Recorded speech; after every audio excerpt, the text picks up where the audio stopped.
पण एक्झाम्पल आपण पाहतो. एक्झाम्पल दिलेलं आहे. A rigid bar ACDB is hinged at A. हा ACDB हा रिजिड बार दिलेला आहे. ए या ठिकाणी हिंज्ड केलेला आहे. And suspended in a horizontal position by two identical wires as shown in the figure. आणि ह्या बारला हॉरिझॉन्टल सस्पेंड केलेला आहे with the help of to wires EC and FD. A vertical load of 30 kilonewton is applied at B. B या ठिकाणी vertically 30 kilonewton apply केलेला आहे. Find the tensile forces T1 and T2 induced in these wires by the vertical loads.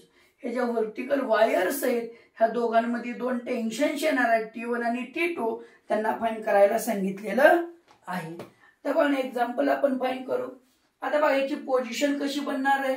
आपण जर ह्या diagram वरती load diagram म्हणून पाहिलं तर एक्सटेन्शन डायग्राम कशी बनणार किंवा फ्री बॉडी डायग्राम कशी बनणार आहे.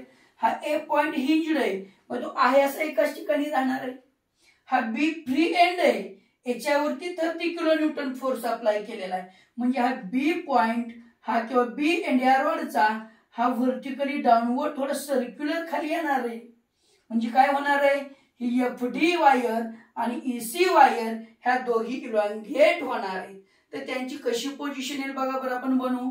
बघा बाळांनो या ठिकाणी मी डॉटेड लाईन बनवतो. इनिशियल पोझिशन काही डॉटेड लाईन. हा पॉइंट आपला ए हिंज्ड आहे. दुसरा हा C पॉइंट. या ठिकाणी हा D पॉइंट आणि या ठिकाणी हा B पॉइंट. यात लोड अप्लाय झालेला आहे. B पॉइंट हा डाऊनवर्ड डायरेक्शन येणार आहे सर्क्युलर मोशन मध्ये. या ठिकाणी बी पॉइंट आला त्याला मी B डॅश म्हणतो. बघा हा फायनल पोझिशन आपल्याशी वायर दिसणार आहे. म्हणजेच ह्या C चं एवढं इलॉंगेशन होणार आहे मी त्याला C डॅश म्हणतो. ह्या D चं एवढं इलॉंगेशन होणार आहे मी त्याला D डॅश म्हणतो. आता C चं जे इलॉंगेशन झालं म्हणजे C पॉइंटला म्हणजे EC वायरचं जे इलॉंगेशन झालं त्याला DL1 मानतो आणि FD वायरचं जेवढं इलॉंगेशन झालं त्याला DL2 मानतो. ए हा हिंज्ड सपोर्ट आहे तो जाग्यावरतीच राहणार तो जागा सोडणार नाही. पण बाळांनो ह्याला जर आपण रेशोचं प्रिन्सिपल वापरलं तर आपल्याला DL1 आणि DL2 ह्या दोघांचे एक रिलेशन भेटून जाईल आणि त्याच्यावर T1 T2चं रिलेशन भेटेल. आपण 10वी मध्ये बाळांनो डेरिव्हेशन्स बघत होतो थेरम्स पाहत होतो. त्या ठिकाणी काय करायचो हे जर सम प्रमाणात विभागले गेले तर आपल्याला एक रेशो भेटायचा. म्हणजे काय रेशो भेटेल हा AC upon AD is equal to CC dash upon DD dash बघा भेटेल आपल्याला. हे जर रिलेशन घेतलं तर DL1 आणि DL2चं आपल्याला एक रिलेशन भेटून जाईल. ते रिलेशन घेऊ आपण. म्हणजे काय या ठिकाणी AC upon AD is equal to DL1 upon DL2 is equal to AC चं अंतर किती दिलेलं आहे 1 मीटर हे 1 आलं अपॉन AD चं अंतर किती दिलेलं आहे 1 + 1 2 मीटर हे 2 आलं. म्हणजे रिलेशन भेटलं बाळा आपल्याला DL1 upon DL2 is equal to 1/2. ह्याचं क्रॉस मल्टिप्लिकेशन घ्या. हा DL2 × 1 काय आला DL2 इज इक्वल टू हा 2 × DL1 काय आला 2DL1 आला. हे रिलेशन भेटलं आपल्याला लेंथचं. आता DL म्हणजे चेंज इन लेंथ आहे त्याचा फॉर्म्युला पुट करू आपण. चेंज इन लेंथचा फॉर्म्युला काय आपला FL अपॉन AE म्हणा किंवा Y म्हणा. हा सेक्शन 2 आहे. पण 2 सेक्शन म्हणजे इथं दाखवलेलं आहे आपल्याला हा FD ला 2 म्हणलंय आणि EC ला 1 म्हटलेलं आहे बाळांनो. मग ह्या FD वरती किती लोड आहे F म्हणजे किती फोर्स आहे T2 टेन्शन आहे. मग ह्या F च्या ऐवजी काय टेन्शन या ठिकाणी T2 टेन्शन येईल इज इक्वल टू हे 2 इन ब्रॅकेट DL1. DL1 चा फोर्स किती आहे T1 टेन्शन म्हणजे काय येईल T1L अपॉन A × E1. आता बघा हे दिलेले दोन्ही वायर EC वायर आणि FD वायर दोघीची लेंथ सेम आहे 1 मीटर दिलेले आहे.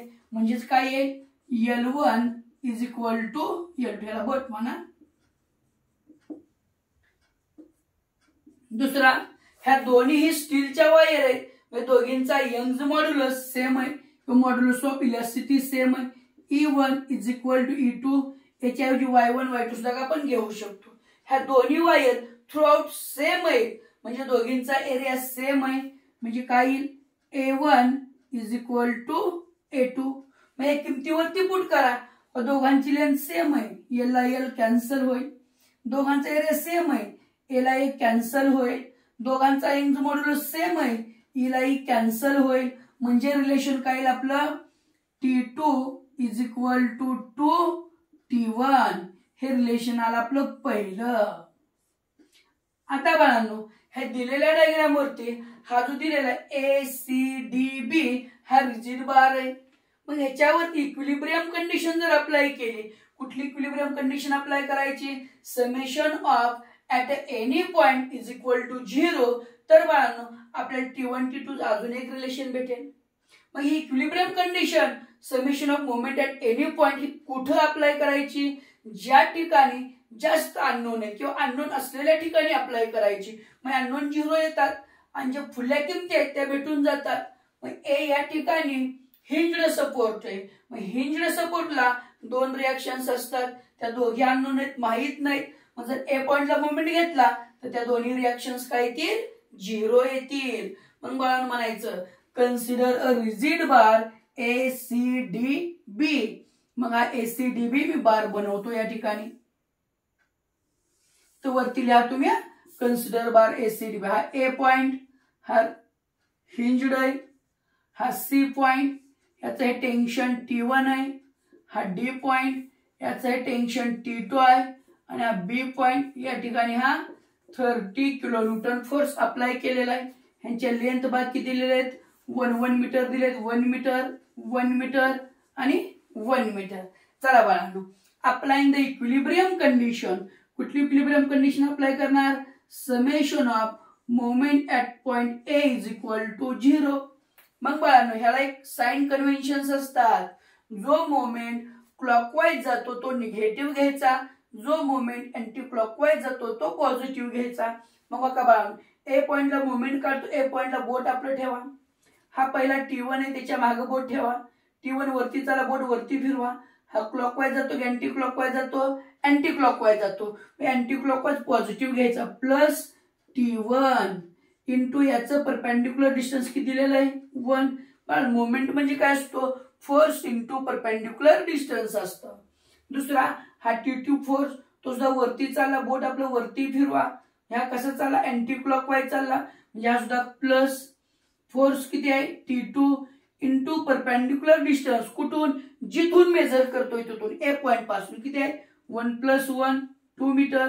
नंतर 30 किलोन्यूटन, तो डाऊनवर्ड येतोय, बोट खाली फिरवलं, क्लॉकवाईज की अँटी क्लॉकवाईज, क्लॉकवाईज जातो, म्हणजे तो निगेटिव्ह आला.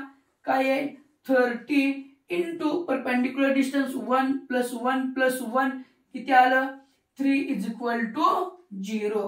म्हणजे काय आला, हा T1 + 2T2 is equal to 30 into 3 किती येईल, 90. हा -90 राईटला जाऊन काय होईल, प्लस होईल. या ठिकाणी किती आला, 90. हे आलं इक्वेशन नंबर 2.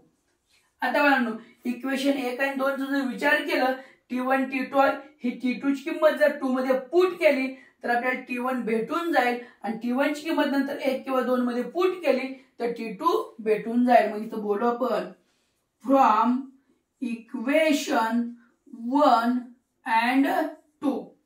ह्या T2 ची किंमत 2 मध्ये पुट करा, म्हणजे काय आला, हा T1 + 2 इंटू T2 किती आलाय, 2T1. 2T1 is equal to 90. 2 into 2 4T1 आला, 4 + 1 5 आला, म्हणजे किती आलं, 5T1 इज इक्वल टू 90 आला. हा 5 मल्टिप्लाय राईटला जाऊन डिवाइड होईल, म्हणजे T1 इज इक्वल किती आला, 90/5 आला. तर T1 इज इक्वल टू 90/5 भाग लावा, 5 न 90 ला भाग जाईल, 5 × 1 = 5, 9 मधून 5 गेले 4 उरले, 4 × 0 = 40, 45 40. म्हणजे T1 इज इक्वल किती आला, 18 किलो न्यूटन आला, 18 किलो न्यूटन आला. आता T1 ची किंमत इक्वेशन 1 किंवा 2 मध्ये पुट करा. एक लहान 1 मध्ये पुट करा. मग याला म्हटलं पुट इन इक्वेशन 1 मध्ये पुट करा. काय येईल? T2 is equal to 2 into T1 किती आहे 18. T2 इज इक्वल 2 इंटू 18 किती आलं 36 किलो न्यूटन आलं. म्हणजे आपल्या T1 T2 हे दोघे फोर्स भेटले.